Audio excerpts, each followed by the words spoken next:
বুঝা যায় যে কাৰ্বি আংলঙত কিন্তু বিজেপিৰ প্ৰতি এণ্টি যিটো ইনকামবেঞ্চি বাঢ়িছে, প্ৰতিষ্ঠান বিৰোধী ঢৌ বাঢ়িছে, আৰু কংগ্ৰেছৰ পিনে আমাৰ জনগণ কিন্তু সঁচাকে এটা আকৃষ্ট হৈছে। প্ৰতিটো আমাৰ মিটিঙত আমি যাওঁ, আমি এইবিলাক এতিয়া পাইছো, তেওঁলোকে এইবিলাকে আক্ষেপ কৰে। আৰু বিজেপি সকলে যিটো আমাক কৈছিলে যে কংগ্ৰেছে ডাঙৰ ডাঙৰ মিটিং কৰিব নোৱাৰে, সৰু সৰু মিটিং কৰে। হয়, আমি সৰু সৰু মিটিং কৰিছিলো। আমি তেতিয়াই কৈছিলো যেতিয়া সময় হ'ব আমি দেখুৱাই দিম। যোৱাকালি আমি দেখুৱাই দিলো। যোৱাকালি দেনগাঁৱত আপোনালোকে দেখিছে 15,000 অধিক আমাৰ কংগ্ৰেছ কৰ্মীসকল জইন কৰি পেলাই আমি যোৱাকালি আমাৰ ৰেলী আমি তেনেকে সফল কৰি তুলিলো। গতিকে এই যিটো আমাৰ ৰেলীত যিসকল আহিছে সকলোলৈকে আমাৰ দলৰ পৰা আমি ধন্যবাদ জ্ঞাপন কৰিছো। আপোনালোকৰ জৰিয়তে আপোনালোকৰ সহায় সহযোগিতাৰে এই আমাৰ ধন্যবাদ জ্ঞাপন আমাৰ যিটো মেছেজটো যেন সকলো আমাৰ কৰ্মীসকলৰ, আমাৰ শুভাকাংক্ষীসকলৰ, আমাৰ ভোটাৰসকলৰ কাষলৈ যায়। তাৰপৰা আমি আপোনালোকক অনুৰোধ জনাইছো। আচলতে তেওঁলোকে তলে তলে ভয় খাই আছে, যেনেকুৱাই নহওক, নহয় জানো? তেওঁলোকে চাওক না, যেতিয়া তেওঁলোকে মিটিং কৰে, জইনিং প্ৰগ্ৰাম দেখুৱাই, আমি জানো এটা ষ্টেজত কিমান মানুহ, পেণ্ডেল কিমান মানুহ ঘূৰিব পাৰে। খুব বেছি তেওঁলোকৰ যিটো পেণ্ডেল বনায় আমি চাওঁ, খুব বেছি 1,500, 2,000 বা 3,000 ভিতৰত হয়। সেইটো মিটিঙত কিমানজন জইনিং কৰা দেখুৱায়? 3,000 জন জইনিং কৰা দেখুৱায়, নহয় জানো? কিন্তু আমাৰ আজি যোৱাকালি যিটো এটা আমাৰ প্ৰগ্ৰাম হৈছিলে, আপোনালোকে চাওক, আমাৰ যিটো ডাঙৰ এটা পেণ্ডেল আছিলে, পেণ্ডেলৰ চাৰিওফালে ক'বলৈ গ'লে আমাৰ যিটো দেনগাঁও যিমান আমাৰ স্পৰ্টছ এছ'চিয়েশ্যন ফিল্ডটো আছিলে, সকলো ফিল্ড ভৰি গৈছে। গতিকে তাৰ প্ৰতি আচলতে ভয় খাইছে তেওঁলোকে। ইয়াৰ পৰাই আচলতে তেওঁলোকে অনুমান কৰিছে, মই শুনিছো তেওঁ কৈছে বোলে এই ইমানখিনি আমাৰ জইন কৰাৰ পিছত আৰু আমি ইমানখিনি স্কিম দিয়াৰ পিছত তো ব্যক্তিগতভাৱে বহুতকো তেওঁ টকা দিছিলে, ইমানখিনি দিয়াৰ পিছত কংগ্ৰেছ দলৰ ইমান মানুহ কেনেকুৱা হ'ল? ইমান মানুহ কেনেকুৱা হ'ল? আছে তলে তলে যে মানুহবিলাকে সেই দলটোৰ প্ৰতি কিবা বেয়া পাই আছে, তেওঁলোকৰ কৰাপশ্যনৰ বাবে। তেওঁলোকৰ চাওক না, আজিকালি চাওক, ৰাইজৰ হাতত টকা নাই। ৰাইজৰ হাতত টকা নাই, বিশেষকে দুখীয়া ৰাইজৰ হাতত এই আমাৰ যিটো কংগ্ৰেছৰ দিনত আৰম্ভ কৰা চাউলৰ বাহিৰে আৰু সেই অৰুণোদয় 1,250 টকাৰ বাহিৰে কি কোনো স্কিমো আছে নো, নহয় জানো? জব কাৰ্ড বুলিবলৈ আজিকালি ৰাইজৰ হাতত টকা নাযায়। কিন্তু এইবিলাক যে তলে তলে ৰাইজে বেয়া পাই আছে, এইটো বিজেপিয়ে কিন্তু চিন্তা কৰা নাই। বিজেপিয়ে সেইটোৱে ভোট ৰাইজৰ কৰিছে বুলি ভাবি আছে। কিন্তু অকল সেইখিনি কৰিলেও নহবতো। যদি সঁচাকে তেওঁলোকে যদি ৰাইজৰ বাবে কাম কৰে, আমি তেতিয়াও কৈছিলো আপোনাসকলে এনেকে স্কিম ল'ব লাগে যিটো স্কিমৰ দ্বাৰাই সাধাৰণ ৰাইজৰ হাতত টকা যাব পাৰে। আৰু কংগ্ৰেছৰ বহুত স্কিম আছিলে, তেওঁলোকৰ সেই স্কিম নাই। গতিকে সেইকাৰণে তলে তলে আচলতে বিজেপিৰ প্ৰতি মানুহৰ মনোভাৱ ধাৰণাবিলাক সলনি হৈছে, বেয়া পাই আছে, তলে তলে কিন্তু শংকিত হৈ আছে এই গোটেইখিনি কথা। যেনেকৈ নহওক, তেওঁ জানে যে ইয়াততো 3,000, 4,000 মানুহ নহয়। তেওঁলোকৰ সেই জইনিং কৰাৰ সময়ত যিটো মানুহ জমা হয়, তাতকৈ কিন্তু 4 গুণ 5 গুণ মানুহ জমা হৈছে। আমাৰ তুলৰাম নহয় এজনকে থকা নাই, জানে। কিন্তু আমাৰ দলটো অপজিশ্যন হিচাপে ক'ব লাগিব, তেওঁলোকে কেতিয়াও নকয় যে হয় এইটো কংগ্ৰেছৰ এইটো মিটিং সঁচাকে 10,000 মানুহ হৈছে দেই, 15,000 হৈছে দেই, কেতিয়াও নকয়, নহয় জানো? এইটো অপজিশ্যনৰ কথা। আৰু গতিকে আমাৰ সেইটোৱে কথা, তেওঁ আচলতে আমাৰ দলক ভয় কৰিছে। ডেভেলপমেণ্ট কাম কৰক, কোনো বাধা দিছে নো? আমাৰ কংগ্ৰেছ দল কেতিয়াও বাধা দিয়া নাই, নহয় জানো? তেওঁলোকে ডেভেলপমেণ্ট কাম কৰক, ৰাইজৰ বাবে কাম কৰক, আমি সেইটোৱে কামনা কৰোঁ। কিন্তু কোনটো ৰাস্তা কি ধৰণে বনাব লাগিব, এটা তেওঁ কৈছে ফ্লাইঅভাৰ বনাম, কিন্তু কোনখিনিত ফ্লাইঅভাৰ খুব প্ৰয়োজন, আৰু কিন্তু ফ্লাইঅভাৰ বনাওঁতে যে আজি 3 বছৰ 4 বছৰ ৰাইজৰ ইমান কষ্ট খাই আছে, এইটো তুলনামূলক চিন্তা কৰা উচিত, নহয় জানো? চিন্তা কৰা উচিত। এটা ফ্লাইঅভাৰ গুৱাহাটীত বনাবলৈ 6 মাহ সময় লাগে, 7 মাহ সময় লাগে, ইয়াতে 4 বছৰ 5 বছৰ লাগে। এই কি ধৰণৰ কথা?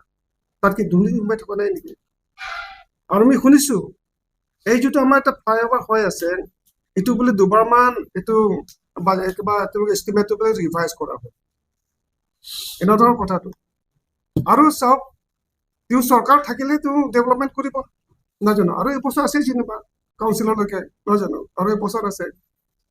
গতিকে এবছৰতো কিমান ডেভেলপমেণ্ট কৰি থাকক, কোনো কথা নাই, আমিতো বাধা দিয়া নাই। আৰু তেওঁ যে এটাৰ পিছত এটা বনাই থাকিব বুলি কৈছে, তেওঁলোকে চৰকাৰ থাকিলেই হ'ব, এবছৰ যদি চৰকাৰ আছে তেতিয়াহে কৰিব। আমাৰ কংগ্ৰেছো বহি থকা নাই, যদি আমাৰ চৰকাৰ হয় আমি নিশ্চয় আমি ডেভেলপমেণ্ট কাম কৰিম। কিন্তু আমি এনেধৰণে কৰিম, যিবিলাক ডেভেলপমেণ্ট কাম আমি কৰিম, কিন্তু ৰাইজৰ স্বাৰ্থৰ বাবে কৰিম। আৰু কিছুমান স্কিম আমি এনেকৈ ল'ম, আমাৰ মেনিফেষ্টত এতিয়া এইবিলাক সন্নিৱিষ্ট হ'ব যে বিশেষকৈ ৰাইজে যিটো বিচাৰে, য'ত য'ত প্ৰয়োজন, বিশেষকৈ ৰাইজৰ হাতলৈ কেনেকৈ টকা যাব পাৰে, এই গোটেইখিনি স্কিম কিন্তু আমাৰ কংগ্ৰেছ চৰকাৰে কৰিব, যদি তাৰ চৰকাৰ হয়। আৰু নিশ্চিতভাৱে তাত হোৱাৰ পিছত আমাৰ কাৰ্যত যেতিয়া হ'ব, আমি সেইটো স্কিম আমি পালন কৰিম। গতিকে সেইটো আমাৰ মই ইয়াত মিডিয়াৰ যিমান আছে সকলোকে মই যোৱাকালিৰ যোনটো প্ৰগ্ৰাম হৈছে, চবে আপোনালোকে সকলোৱে আছিলে তাত, দেনগাঁৱৰ যোনটো প্ৰগ্ৰাম হৈছিলে, সেইটোত আপোনালোকে বিশেষকে মিডিয়াই আমাক ইমান সুন্দৰকে আমাক কভাৰেজ দিছে, ষ্টেটৰ চেনেলছ হওক বা লোকেল পৰ্টেলছে হওক, আপোনালোকে ইমান ভালকে আমাক মানে কভাৰেজটো দিছে। সেইটো কাৰণে মই আমাৰ পাৰ্টিৰ ফালৰ পৰা, ডিষ্ট্ৰিক্ট কংগ্ৰেছ কমিটিৰ ফালৰ পৰা মই আপোনালোকক ধন্যবাদ জ্ঞাপন কৰিব বিচাৰিছো।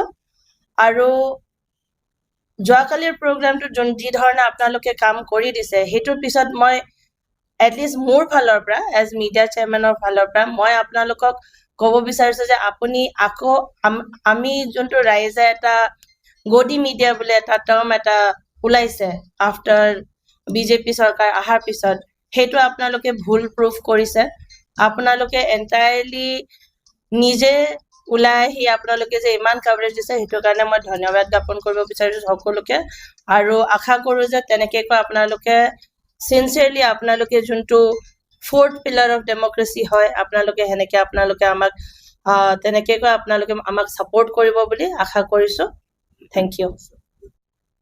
আপোনাসকলে জানে, যোৱাকালি দেনগাঁৱত আমাৰ কাৰ্বি আংলং ডিষ্ট্ৰিক্ট কংগ্ৰেছৰ উদ্যোগত আৰু নগাঁও, হোজাই, ৱেষ্ট কাৰ্বি আংলং আৰু ডিমা হাছাও ডিষ্ট্ৰিক্ট কংগ্ৰেছৰ সহযোগত আমি এটা বিশাল কংগ্ৰেছ ৰেলী পাতিছিলোঁ। আৰু সেই যিটো আমাৰ ৰেলী, আমি আশা কৰাতকৈ কিন্তু বেছি মানুহ আমি তাত উপস্থিত হোৱা দেখিলোঁ। বহুতে ভাবিছিলে ইমান মানুহ নহ'ব বুলি। আমি প্ৰথমে খুব আশংকা কৰি আছিলোঁ মানুহ হ'বনে নাই। গতিকে আমি ক'ব বিচাৰোঁ, আশাতীতভাৱে আমাৰ তাত আমাৰ কংগ্ৰেছ কৰ্মীসকলে যোগদান কৰিছে স্বতঃস্ফূৰ্তভাৱে। যেনেকৈ বিজেপি সকলৰ দৰে টকা পইচা দি বা কিবা এটা স্কিম দেখুৱাই পেলাই বা কিবা এটা চেক বিতৰণ কৰা দেখুৱাই পেলাই মাতি অনাৰ ধৰণে আমাৰ যিটো দলৰ তেনে কোনো স্কিম বিতৰণ কৰিবলৈও নাই, তেনেকৈ কিবা আশা দিবলৈও নাই। তথাপি তেওঁলোকে যে আহিছে, আৰু আমি ভাবোঁ 15,000 অধিক আমাৰ কংগ্ৰেছ কৰ্মী যোগদান কৰিছে বুলি মই ভাবোঁ। তাৰ বাবে বিশেষকৈ আমাৰ ডিষ্ট্ৰিক্ট কংগ্ৰেছৰ তৰফৰ পৰা আমি সকলোলৈকে, যিসকলে উপস্থিত আছিলে সকলোলৈকে আমাৰ তৰফৰ পৰা আমি ধন্যবাদ জ্ঞাপন কৰিব বিচাৰিছোঁ আৰু থেংকছ গিভিং আমি দিব বিচাৰিছোঁ। বিশেষকৈ প্ৰথমে আমাৰ গৌৰৱ গগৈ ডাঙৰীয়া, আমাৰ Lok Sabha deputy leader of opposition আৰু আমাৰ অসম কংগ্ৰেছৰ সভাপতি, তেখেতক ধন্যবাদ জনাইছোঁ। আৰু তেখেতৰ লগতে উপস্থিত আছিল বিশেষকৈ ছত্তীশগড়ৰ x chief minister Bhupesh Baghel, আৰু লগতে তেখেত আছে আমাৰ অসমৰ ছিনিয়ৰ অবজাৰ্ভাৰ, আৰু লগতে আছে অবজাৰ্ভাৰ আমাৰ ঝাৰখণ্ডৰ প্ৰাক্তন মন্ত্ৰী বন্ধু তিৰ্কী, আৰু লগতে আছে আমাৰ APCC ছেক্ৰেটাৰী ইনচাৰ্জ আছাম আৰু কাৰ্বি আংলং আমাৰ মনোজ চৌহান ডাঙৰীয়া, আৰু লগতে আছে আমাৰ MP ৰকিবুল হুছেইন ডাঙৰীয়া, আৰু আমাৰ PMCC আমাৰ মহিলা কমিটিৰ সভানেত্ৰী মীৰা বৰঠাকুৰ ডাঙৰীয়া প্ৰমুখ্যে বিশিষ্ট ব্যক্তিসকল উপস্থিত আছে। গতিকে প্ৰথমে আমি ডিষ্ট্ৰিক্ট কংগ্ৰেছৰ তৰফৰ পৰা তেখেতসকলক আন্তৰিক ধন্যবাদ জ্ঞাপন কৰিছোঁ। তেখেতসকল আহিছে আমাৰ কাৰ্বি আংলঙত, আৰু এই যিটো প্ৰগ্ৰামটো সমগ্ৰ অসমৰ যিটো জোন ৱাইজ তেখেতে যিটো প্ৰগ্ৰাম কৰিছে, এইটো প্ৰগ্ৰামটো গোটেই আমাৰ কাৰ্বি আংলঙতে প্ৰথম প্ৰগ্ৰাম লৈছে।